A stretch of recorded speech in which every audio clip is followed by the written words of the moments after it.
नमस्कार विद्यार्थी मित्रांनो, आज आपण मिसलेनियस प्रॉब्लेम सेट 1 मधील 8 to 12 हे 5 प्रश्न सोडवणार आहोत। पाचही प्रश्न आपले कन्स्ट्रक्शन ऑफ ट्रायंगलवर आहेत। सोडूया। येथे ट्रायंगल ABC काढायचा आहे। ए आणि बी या दोन अँगलचं मेजरमेंट दिलेलं आहे आणि लेंथ ऑफ AB पण दिलेलं आहे। म्हणजे लेंथ ऑफ AB दिलेलं आहे आपल्याला। AB 5.9 centimetre. ए आणि बी ए पॉइंटवर 55 डिग्रीचा अँगल आहे। सपोज हा 55 डिग्रीचा अँगल आणि बी पॉइंटवर 60चा अँगल आहे। 60चा अँगल आणि जो पॉइंट येईल त्याला आपण सी ने इंडिकेट करणार। हा आपला रिक्वायर्ड ट्रायंगल होऊन जाईल 60 डिग्रीचा। याप्रमाणे आपण आता कन्स्ट्रक्ट करू। प्रथम AB ची लेंथ 5.9 आपण ड्रॉ करू। फ्रॉम 0 to 5.9 AB हे डिस्टन्स घेतलेलं आहे आपण 5.9 सेंटीमीटर। आता ए पॉइंटवर 55 डिग्रीचा अँगल आहे। हा पॉइंट ए पॉइंटवर मॅच करायचा। येथे ही ब्लॅक लाईन या लाईनला मॅच करायची। येथे मॅच झालेला पॉइंट ही ब्लॅक लाईन या लाईनला मॅच केलेली आहे। तर आता 55 पाहिजे। या साईडनं काउंटिंग करायची आपल्याला, कारण ही लाईन मॅच केलेली आहे। 0 पासून काउंट करायची। 0, 10, 40, 50 आणि 55चा हा पॉइंट येईल आपला। येथे मार्किंग केलेली आहे। तो पॉइंट आणि ए पॉइंट आपण एक्सटेंड करून घेऊ। हा अँगल झालेला आहे आपला 55 डिग्रीचा।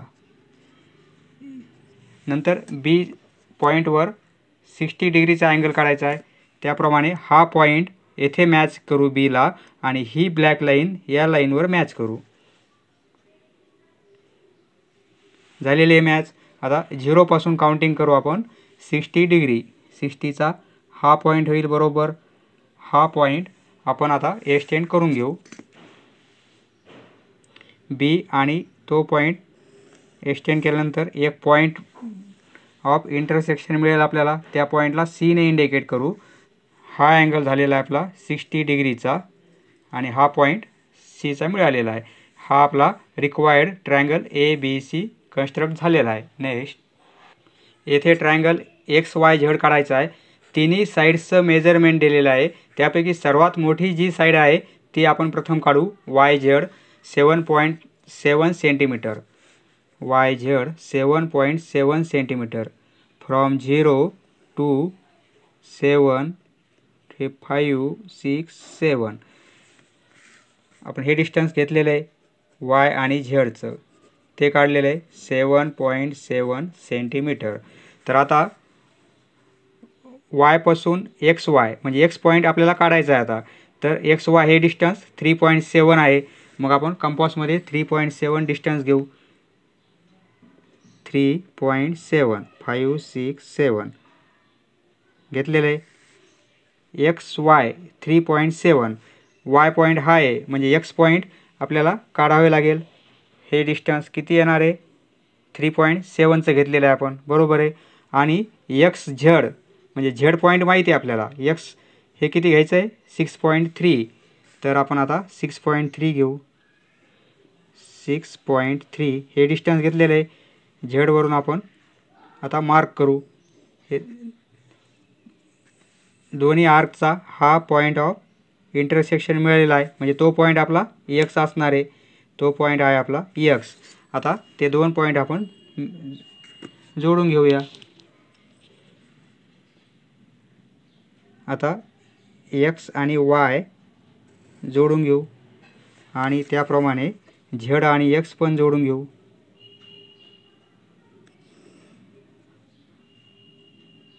हा आर्क घेतला होता आपण 6.3 सेंटीमीटरचा, म्हणजे ही साइड झालेली आहे 6.3 सेंटीमीटर आणि हा आर्क डिस्टन्स घेतलेला आहे आपण 3.7 सेंटीमीटर आणि ही साइड तर काढलेली आहे आपण। याप्रमाणे तिन्ही साइड्स दिले असता ट्रायंगल कन्स्ट्रक्ट केलेला आहे आपण। XYZ is a required triangle.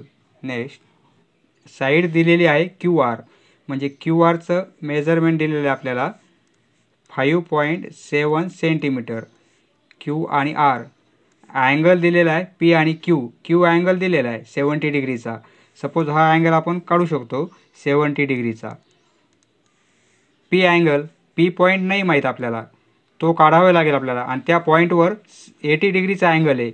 म्हणजे हा अँगल किती येईल? हा पी पॉईंटवर 80 डिग्रीचा अँगल काढायचा आहे. हा 70चा आहे. म्हणजे हा कितीचा होईल? 30चा होईल. कारण ट्रायंगलच्या तिन्ही अँगलची ॲडिशन किती असते? 180. तिन्ही अँगलची ॲडिशन 180 डिग्री असते. त्यापैकी एक अँगल दिलेला आहे 70 डिग्रीचा. मग हा इथला अँगल काढायचा आपल्याला 80 डिग्रीचा. हा माहीत नाही आहे, पण आपण तो काढू शकतो. हे दोघांची ॲडिशन होईल 150. म्हणजे हा अँगल किती असणार आहे? 30 डिग्रीचा. मग हा अँगल आपण 30चा काढू. म्हणजे ॲटोमॅटिक अँगल इथला पीचा कितीचा होईल? 80 डिग्रीचा होईल. हा आपण 30चा काढणार. आर पॉईंट येथे 30चा अँगल काढू. म्हणजे हा अँगल ॲटोमॅटिक आपला कितीचा होईल? 80 डिग्रीचा होईल पी पॉईंटवर. आता सोडूया. प्रथम क्यू आर हे डिस्टन्स 5.7 सेंटीमीटर काढू आपण. Q R 5.7, 0 to 5.67. क्यू आणि आर हे डिस्टन्स आहे 5.7 सेंटीमीटर. हे काढलेले आपण. आता क्यू पॉईंटवर 70 डिग्री अँगल काढू. या पॉईंटवर काढता येईल आपल्याला. क्यू पॉईंटवर पॉईंट मॅच करू. ही लाईन या लाईनला मॅच करू. येथे 70चा हा पॉईंट येईल. 0पासून काउंट केलं तर 70 येथे येतो. तो पॉईंट आता आपण एक्सटेंड करून घेऊया.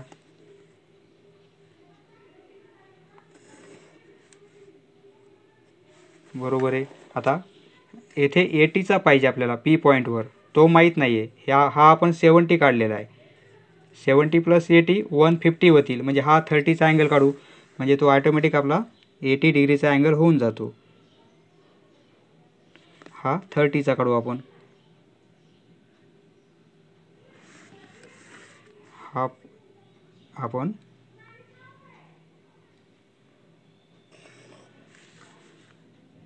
हा अँगल काढला आपण 30 डिग्रीचा. बरोबर आहे. म्हणजे हा किती झाला? आता हा पी पॉईंट आलेला आहे आणि तो ॲटोमॅटिक 80 डिग्रीचा अँगल झालेला असेल. हा पहा 80 वरून गेलेली लाईन ही, म्हणजे बरोबर 80 डिग्रीचा अँगल झालेला आहे हा 80 डिग्रीचा.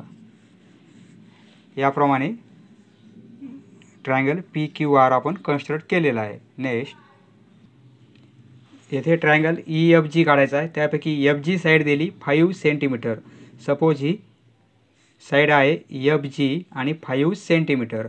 आता एफ पॉईंटवर 90 डिग्रीचा अँगल आहे. म्हणजे हा इथे आपण 90 डिग्रीचा असा अँगल काढणार एफ पॉईंटवर.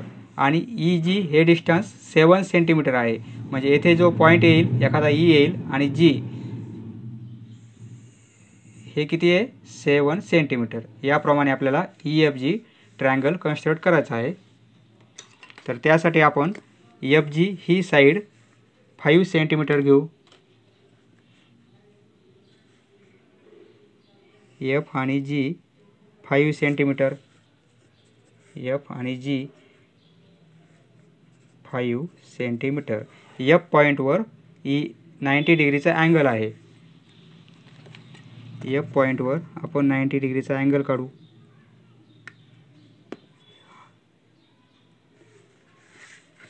आता हा अँगल काढून घेऊ. हा झालेला आहे 90 डिग्रीचा अँगल. अशा मार्किंगने इंडिकेट करायचा, म्हणजे तो 90 डिग्रीचा अँगल आहे. आता एफ जी ही साईड काढली आपण, 90चा अँगल काढला आहे. आणि ई जी 7 सेंटीमीटर. जी पॉईंट माहिती आहे, ई आपल्याला पॉईंट काढायचा आहे. तर 7 सेंटीमीटर आपण डिस्टन्स घेऊ कंपासमध्ये. 7 सेंटीमीटर हे डिस्टन्स घेतलेले आहे. तर आता मग जी पॉईंटवरून आपण मार्किंग करू. जो पॉईंट आलेला आहे त्या पॉईंटला आपण काय करू?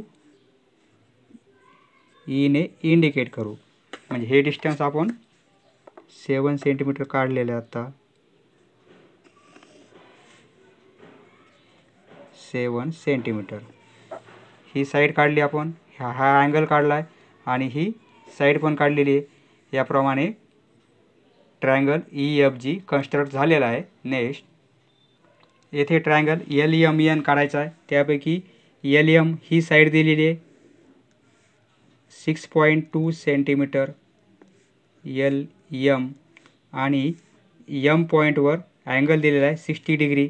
म्हणजे हा M पॉईंटवर येथे आपण 60 डिग्री अँगल काढणार आहोत 60चा. आणि MN 4 सेंटीमीटर. M आणि N हे आर्क घेऊन आपण 4 सेंटीमीटर डिस्टन्स घेणार आहोत. नंतर हा पॉईंट आपण मॅच करून घेऊ म्हणजे आपला रिक्वायर्ड ट्रायंगल होऊन जाईल. जर ही साईड घ्यायच्या ऐवजी आपण जर प्रथम ही साईड घेतली MN ती 4 सेंटीमीटर MN तर M पॉईंटवर 60 डिग्री अँगल, तर तो अँगल या साईडला होईल 60 डिग्रीचा. बरोबर आहे. आणि LM 6.2 मग हे LM हे डिस्टन्स घ्यावं लागेल 6.2 येथे आर्क करावं लागेल आणि पॉईंट येईल L आणि हे डिस्टन्स आपण नंतर मॅच करून घेणार. म्हणजे बॉटमला ही साईड घेतली तरी चालेल किंवा ही साईड घेतली तरी चालेल, कोणती साईड घेता येईल. फक्त आपण प्रथम ही साईड घेतली बॉटमला तर ट्रायंगल आपला असा दिसेल आणि ही साईड बॉटमला घेतली आपण तर ट्रायंगल आपला या प्रकारे दिसेल. अँगल फक्त शिफ्ट होईल या साईडचा या साईडला, पण दोन्ही बरोबर आहेत. MN 4 सेंटीमीटर घेऊ आपण. MN 4 सेंटीमीटर घेऊ. MN 4 centimetre. नंतर M पॉईंटवर 60 डिग्रीचा अँगल काढायचा आहे. M पॉईंटवर 60 डिग्रीचा अँगल काढू. हा पॉईंट 60चा आहे, तो पॉईंट आता जोडून घेऊ. हा अँगल झालेला आहे आपला 60 डिग्रीचा. बरोबर आहे. आणि आता 6.2 हे डिस्टन्स घ्यायचं आपल्याला कंपासमध्ये. LM 6.2 डिस्टन्स घेऊ आपण आता 6.2. हे 6.2 घेतलेलं आहे. तर M माहिती आहे L पॉईंट, हा पॉईंट L होऊन जाईल. त्या पॉईंटला आपण L ने इंडिकेट करू. हे डिस्टन्स घेतलं आपण आता 6.2 सेंटीमीटर. नंतर हा पॉईंट आलेला आणि हा N पॉईंट मॅच करून घेऊ. हा आपला रिक्वायर्ड ट्रायंगल LMN होऊन जाईल. LM साईड काढलेली आपण, अँगल पण 60 काढलेला आहे आणि MN साईड पण काढलेली आहे. समजलं मित्रांनो? धन्यवाद. पुढचा व्हिडिओ पाहण्यासाठी चॅनल सबस्क्राईब करा. धन्यवाद.